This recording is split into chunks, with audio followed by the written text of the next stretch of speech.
Hello students, welcome to Vidya Institute, class 10, chapter 3, pair of linear equations in two variables के कुछ important assertion and reasoning based question करेंगे। काफी अच्छे question है, board exam के लिए ध्यान से समझेंगे। असर्शन और रीजनिंग के क्वेश्चन में आप सभी को पता है कि एक असर्शन होता है, एक रीजन होता है, और हमें इन चारों में से कोई एक ऑप्शन को सिलेक्ट करना है। पहला ऑप्शन है both assertion and reason are true, दोनों सही हैं लेकिन R is the correct explanation of A. दूसरे में both assertion and reason are true but R is not the correct explanation.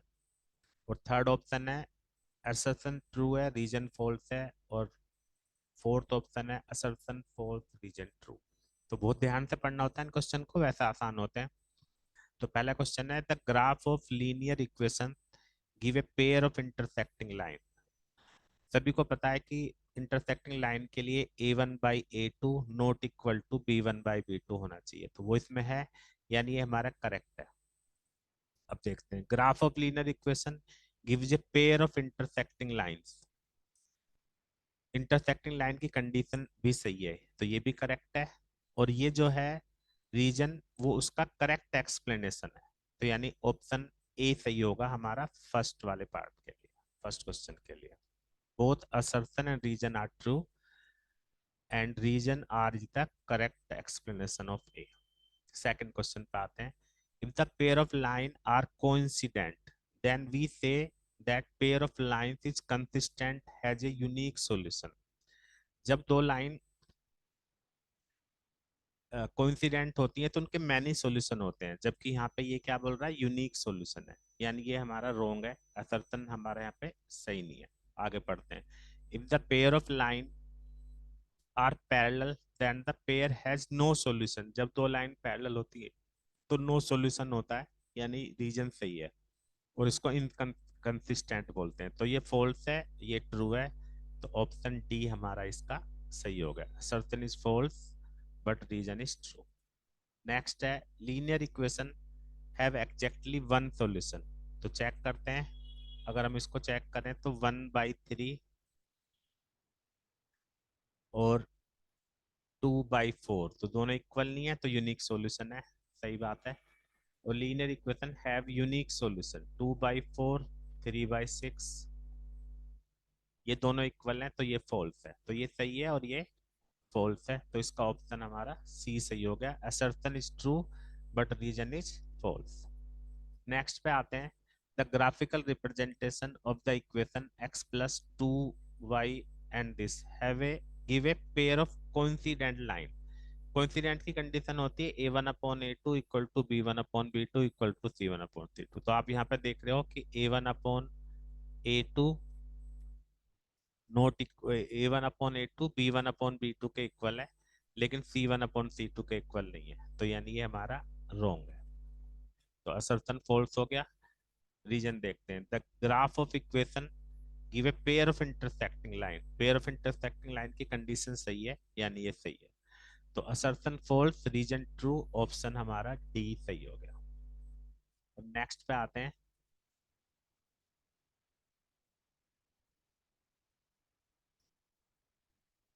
Number 5, the value of k for which the system has unique solution. Unique solution के लिए क्या होता है, सभी को पता है, 3/2 नॉट इक्वल टू k/-1। तो k नॉट इक्वल टू -3/2, यानी असर्शन यहाँ पे ट्रू है। अब रीजन देखते हैं। The graph of equation give a pair of intersecting line, ये भी सही है। और इंटरसेक्टिंग लाइन, ये जो रीजन है, ये इसका करेक्ट एक्सप्लेनेशन भी है, तो ये ट्रू भी है और करेक्ट एक्सप्लेनेशन भी है, यानी ऑप्शन ए हमारा यहाँ पे सही होगा। नेक्स्ट है नंबर ऑफ कॉमन सॉल्यूशन। इन दोनों इक्वेशन में कॉमन सॉल्यूशन इज 0। आप देखो a1/a2 5/10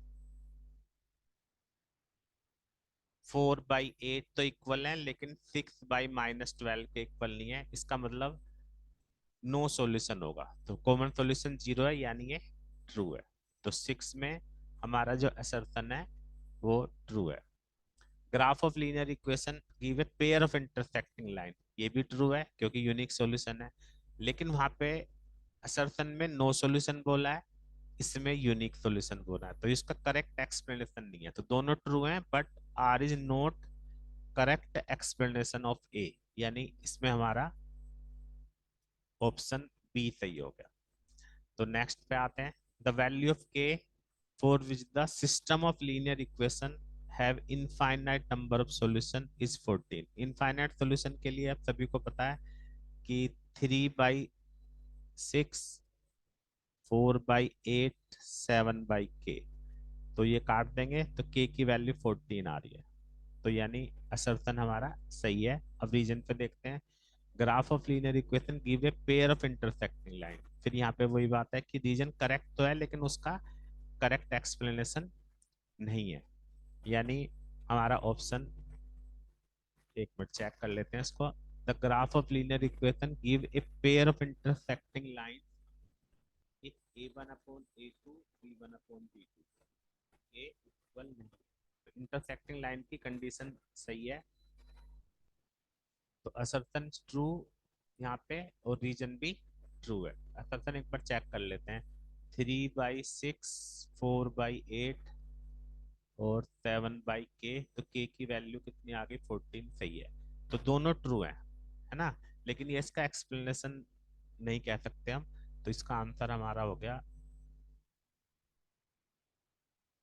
एक इसको दोबारा चेक करना पड़ेगा, दोनों ट्रू हैं बट ये इसका एक्सप्लेनेशन सही नहीं है, यानी ऑप्शन इसके लिए हमारा होगा बी, सेवंथ के लिए ऑप्शन बी सही है। नेक्स्ट पे आते हैं, a pair of linear equation has no solution if it is represented by intersecting line, no solution के लिए इंटरसेक्टिंग लाइन नहीं होता, पैरेलल लाइन होती है, यानी ये फॉल्स है। If the pair of lines are intersecting then the pair has unique solution, ये बात सही है, तो असर्शन हमारा फॉल्स है और रीजन हमारा ट्रू है, यानी ऑप्शन डी हमारा यहाँ पे सही होगा। नाइन्थ क्वेश्चन देखते हैं,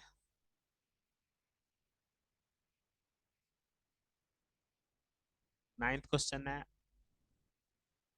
x की वैल्यू 3 और y की वैल्यू 1, अगर इसमें हम x की जगह 3 रखते हैं और y की जगह 1 रखते हैं और इसको दूसरी तरफ ले जाते हैं, तो q² + 3, तो 3 × 2 = 6 और +1 7 - 3 4, q की वैल्यू ±2 आ रही है, यानी असर्शन हमारा यहाँ पे करेक्ट है। The solution of the linear line, solution of the line will satisfy the equation, जो लाइन का सॉल्यूशन होता है वो उसको सेटिस्फाई करता है इक्वेशन को, तो ये भी सही है और ये इसका करेक्ट एक्सप्लेनेशन भी है, यानी नाइन्थ का हमारा ऑप्शन होगा ए, दोनों ट्रू हैं और जो रीजन है उसका करेक्ट एक्सप्लेनेशन भी है। Tenth, the value of k for which the system of linear equation has unique solution, देख लेते हैं, k/6, 1/2 और 2/3, तो k की वैल्यू यहाँ पे आ रही है, हमें यूनिक सॉल्यूशन बोला है तो ये तो लेंगे ही नहीं, तो k की वैल्यू 3 आ रही है, नॉट इक्वल टू 3, जबकि वो करा है इस 3, तो यानी असर्शन हमारा यहाँ पे फॉल्स है। अब रीजन को देखते हैं, the graph of linear equation give a pair of intersecting line, pair of intersecting line की कंडीशन सही है, तो यानी ये सही है, तो ऑप्शन हमारा डी हो गया सही, असर्शन फॉल्स और रीजन ट्रू। तो इस तरह से मैंने आपको चैप्टर 3 के 10 इंपॉर्टेंट क्वेश्चन कराए हैं असर्शन और रीजनिंग के, एग्जाम में आने वाले क्वेश्चन है, उम्मीद है सभी को समझ में आ गया होगा। Thank you very much.